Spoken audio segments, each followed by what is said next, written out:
Sarah. So nice to see you. I'm really glad you could make the time to connect with me and help TechPack promote Asian American and Pacific Islander Heritage Month. And given the world events, I think this is a timely conversation, and I'm really looking forward to it. A quick fast round before we get into some questions. Sure. Tell us a little bit about yourself and give us 3 words describing how you feel about the state of affairs in the US right now. Yeah, thank you so much, Tara. I am thrilled to be here. So a bit about me. I'm a technologist at heart with a passion for social impact at scale.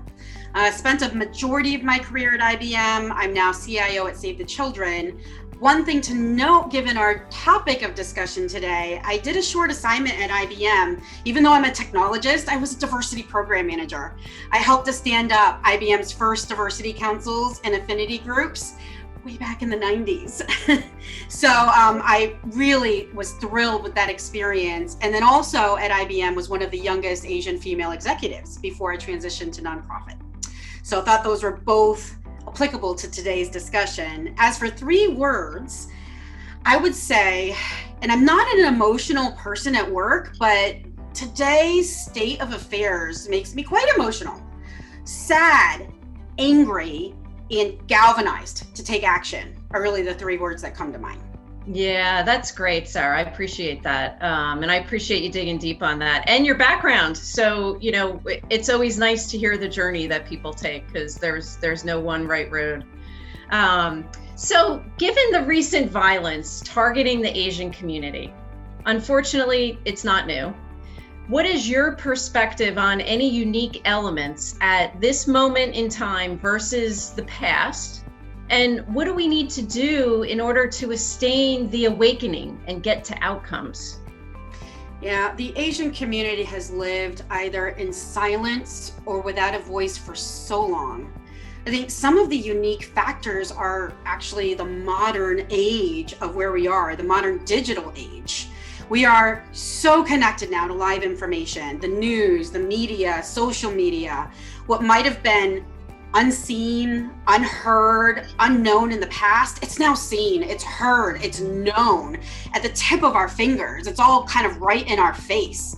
And we can leverage exactly that to sustain the awakening and get to outcomes. The Asian community can leverage all channels to be seen, heard, and known. And it's not just the Asian community, Tara. We need our allies to scale this awakening in action. And through our modern digital age today, we can do that. What recommendations would you offer to allies that would like to proactively advocate for Asians in technology or Asians in general? Yeah, I would say 3 things. The first one is to educate yourself, because the Asian population is so diverse in and of itself. Just saying Asian American Pacific Islander is so diverse. So I would say first, educate yourself as well as the current environment and current events. The second one is support your Asian peers with specifics. And there's actually one thing that I would recommend. When you think supporting your Asian peers, your Asian colleagues, the Asian community, often we ask questions like, how are you? What can I do to help? Those are actually tough questions to ask, or rather tough questions to respond to. Because, and then as a person within the Asian community, I have to think, well, okay, how am I feeling? And maybe I don't want to think about that right now. Or I have to think about, okay, I have to tell this person how to help me and I'm not really sure. So I'd actually flip that around, and my recommendation to allies is to think of something specific for your colleagues. You know them, you know your peers. Maybe it's something like, hey, if you need to take some time off, I can do this for you. Or, hey, if you need just some breathing time, I can do this for you. Like, really think about specifics in terms of how you support your Asian peers. And then the last thing, one that I know that people will think, okay, well, that's a given, like give to Asian community organizations. But let me expand on that. Because when you think give, you might think, well, money, of course, give money. But if that's not your route to give, there are 2 other great ways to give that is not money. The first one is your time. Connect with other Asian community organizations. They are doing things. Give of your time. to those Asian community organizations. And then the one going back to earlier, your voice.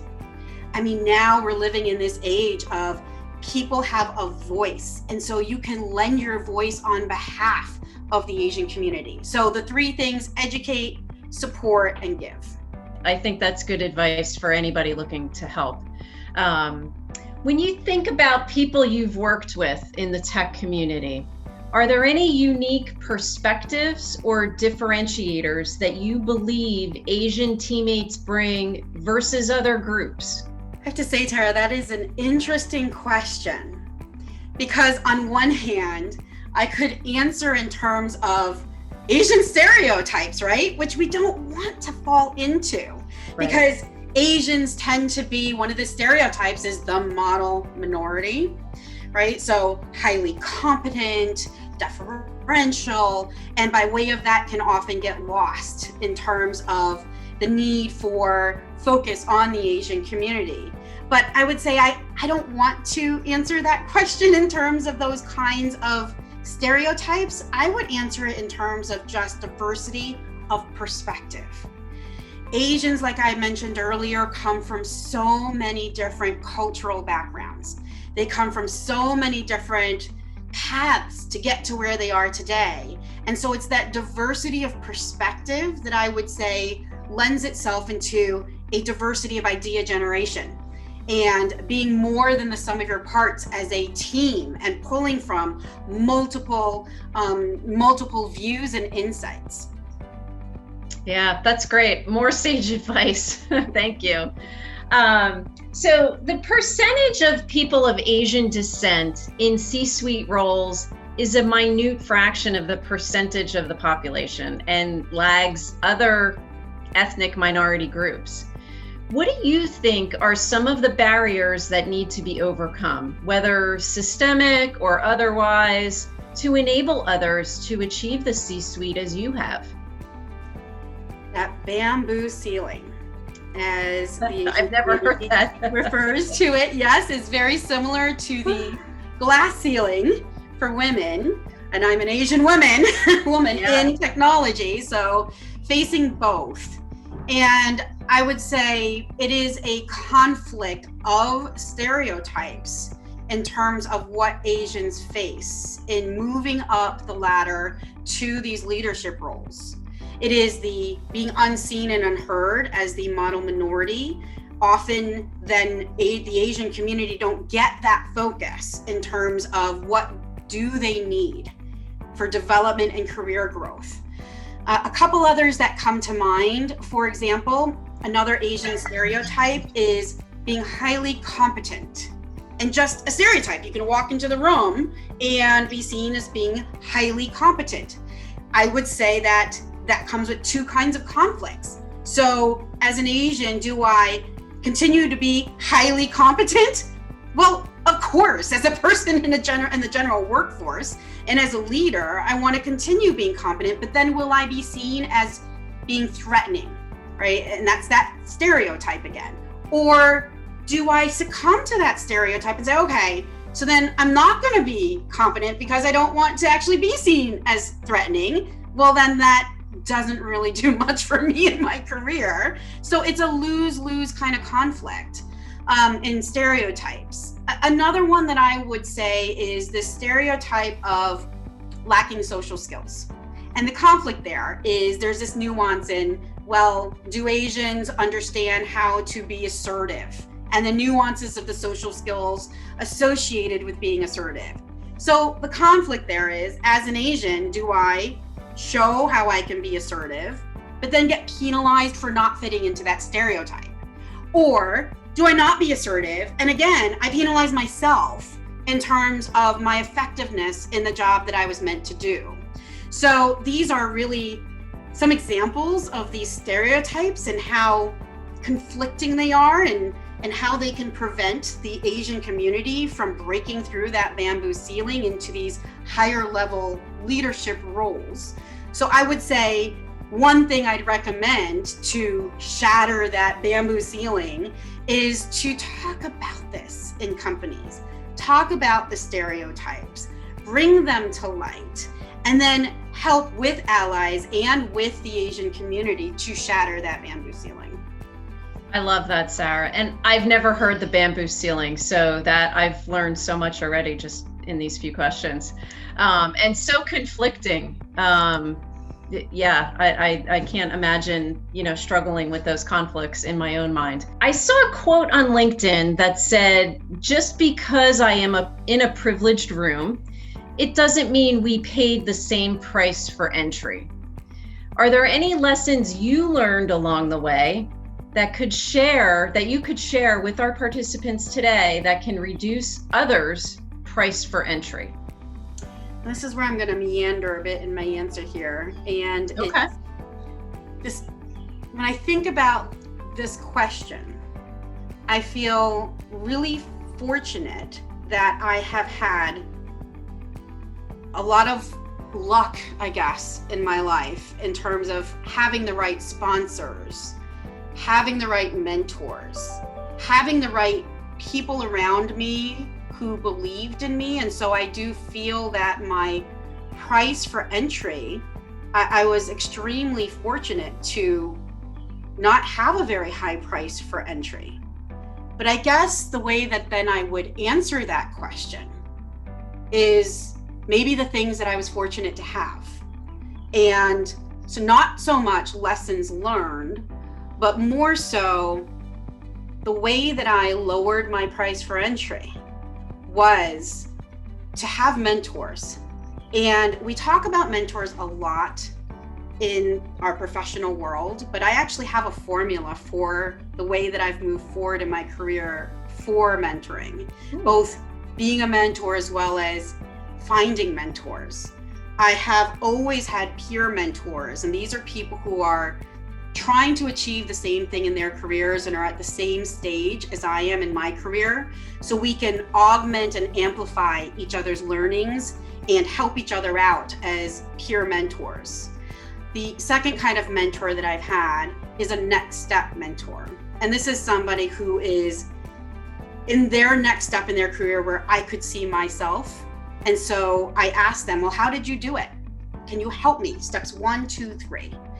The third kind of mentor that I've surrounded myself with is a career or vision mentor, someone who speaks on my behalf and advocates for me when I'm not in the room. And this is somebody that I could see myself as in 5, 10, 15, 20 years.